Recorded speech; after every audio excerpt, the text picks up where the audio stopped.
Marcus Aurelius was a Roman emperor, and he once said, "Everything we hear is an opinion, not a fact.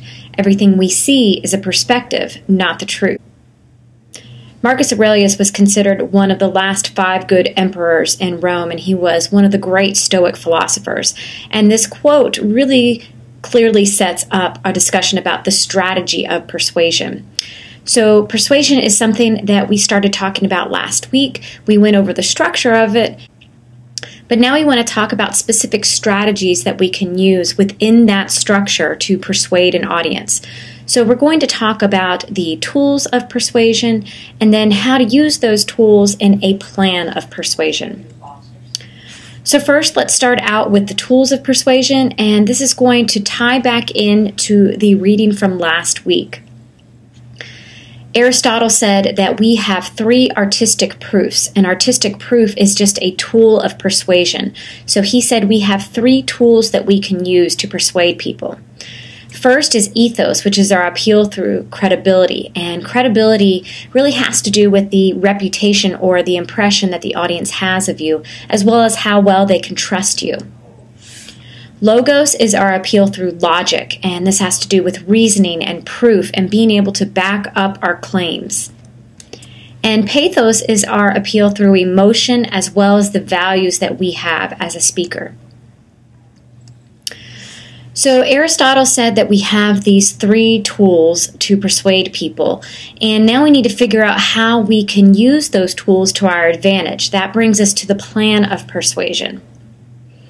So let's start out with ethos, our appeal through credibility. There are 3 types and 3 dimensions of credibility that we need to analyze and put into practice. Let's start out with the 3 types.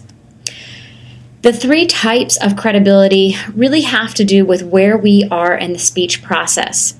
The first type is initial credibility, and this is the impression that the audience has of you before you ever start speaking. Your initial credibility has to do with the way that you carry yourself in the moments and the weeks and the months and the years before your presentation. So before you begin to speak, the audience is going to look at you and develop some initial cues to clue into your reputation as a speaker. The way that you're dressed, the way that you talk to people immediately before. If you look well prepared and professional and very calm, all of that is going to give a very positive impression to the audience. Whereas if you come in late to a presentation, or you aren't dressed professionally, or you're furiously writing down notes, or you look a little bit nervous or anxious or unprepared, all of that is going to have a very negative impression on your initial credibility before you ever start speaking. Also, too, it goes beyond just those first initial moments before the speech. It goes into the days and the weeks and the months and the years leading up to it. For example, every interaction you have with people sets up your initial credibility. So are you a kind person to your coworkers and your classmates? Have you maintained professional communication in your emails with people? All of these things really do build up and create an initial impression of you as a speaker.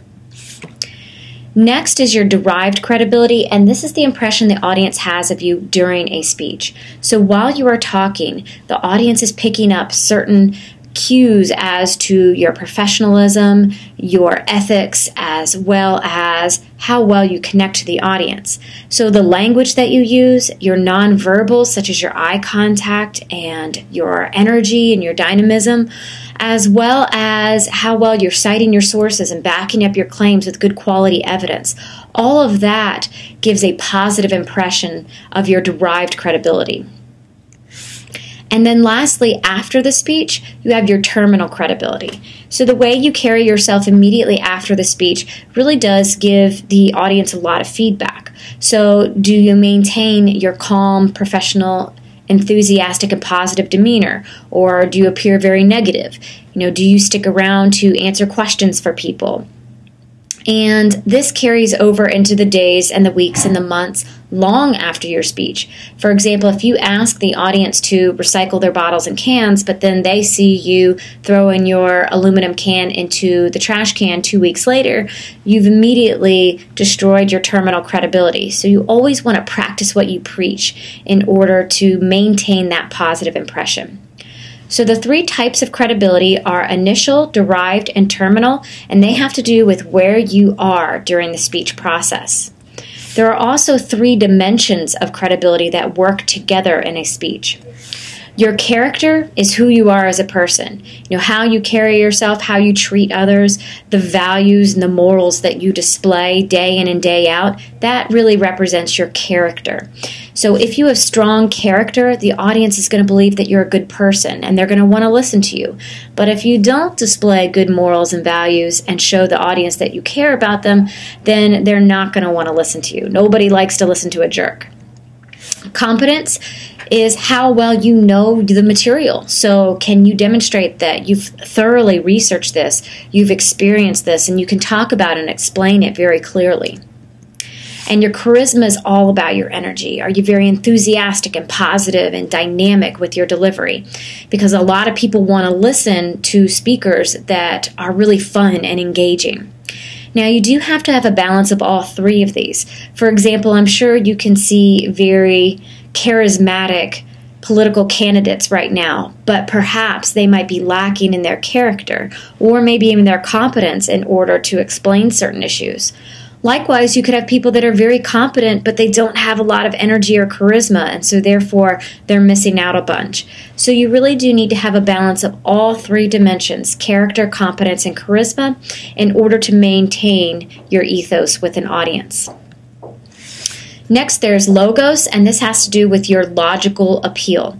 And when we look at this, we're looking at a couple of things. Number one, whenever you make a claim, like the sky is blue, you have to be able to back up that claim.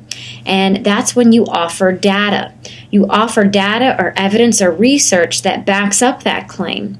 And then you connect it with the warrant. The warrant is how you explain how that evidence or that data proves your claim. Now, if you think about it, in each main point of Monroe's motivated sequence, you probably should be having three subpoints. One, where you make a claim.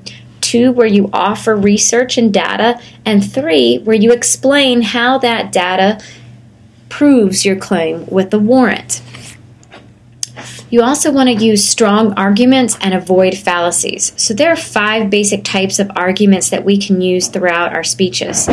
First is an argument by example, and an argument by example uses inductive reasoning. You might remember this from the reading last week. Inductive reasoning is where we move from specific examples to a general conclusion. An example of this is, let's say a brand new restaurant opens up and your friend asks you if it's a good restaurant. So you can say, well, I had the pizza last week and it was really good, and then I went back and had dinner there and had the spaghetti and that was really good, and then I had a chicken sandwich there this week. So there are 3 specific examples, so I can make the general conclusion that the entire restaurant is good. However, you want to stay away from the hasty generalization. That's the fallacy. A hasty generalization is kind of like where you jump to conclusions. So you make a claim, but you don't have enough data to back, or enough examples to back up that claim. An example of this is, let's say we make the claim that cheating is rampant all across Virginia Western's campus. And to back this up, we say, in fact, there were 3 cases of cheating brought to the honor code last year. What's wrong with that is only 3 cases of cheating out of the thousands of Virginia Western students doesn't really back up the claim that cheating is rampant all across campus. So a hasty generalization is basically where we jump to conclusions. And you sort of can see some hasty generalizations in the news media today. Another type of argument is an argument by analogy. An argument by analogy is where you compare 2 things. So you can use an argument by analogy by saying, hey, this worked really well in this country or this state, so we can bring the same thing here to the United States or to Virginia. However, you want to be careful of the false analogy. And the false analogy is when the 2 things that you're comparing aren't exactly alike. So they have very critical differences. So, for example, I can't compare taking care of a dog to taking care of children, because dogs and children are two very different things and have 2 very critical differences. For example, I can put up a baby gate in my laundry room and leave my dogs in there all day with food and water, but I couldn't do that with a 2-year-old. The next type of argument is an argument by cause, and this is basically a cause and effect, where you explain how one event caused this effect. What you want to stay away from is a false cause, and this is where we assume that an event only has one cause, or that just because one thing happened first doesn't necessarily mean it caused the second event. So an example of this would be, my husband believes that the Gamecocks won a football game because he wore his lucky hat. That's a false cause. Just because he wore his lucky hat first doesn't mean it caused the second event. Or with very political or historical issues, we want to be careful not to assume that they only have one cause. So you really want to look at the whole issue. An argument by authority is where you borrow an expert's authority on a subject. So anytime you cite a source with an oral footnote, you are using an argument by authority.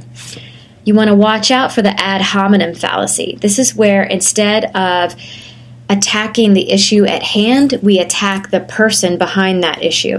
So you see a lot of ad hominem attacks in a lot of political debate. Instead of discussing the issue at hand and really pointing out the flaws in that person's stance on an issue, we start attacking the person, and that's an ad hominem attack. And then lastly, we have an argument by deduction. And this uses a thing called syllogism, where we move from a general statement to a specific conclusion. So syllogism has a major premise, a minor premise, and a specific conclusion. An example of this is, my major premise is, all college students need to practice time management skills. My minor premise is, Susan is a college student. So my conclusion is, Susan needs to practice good time management skills.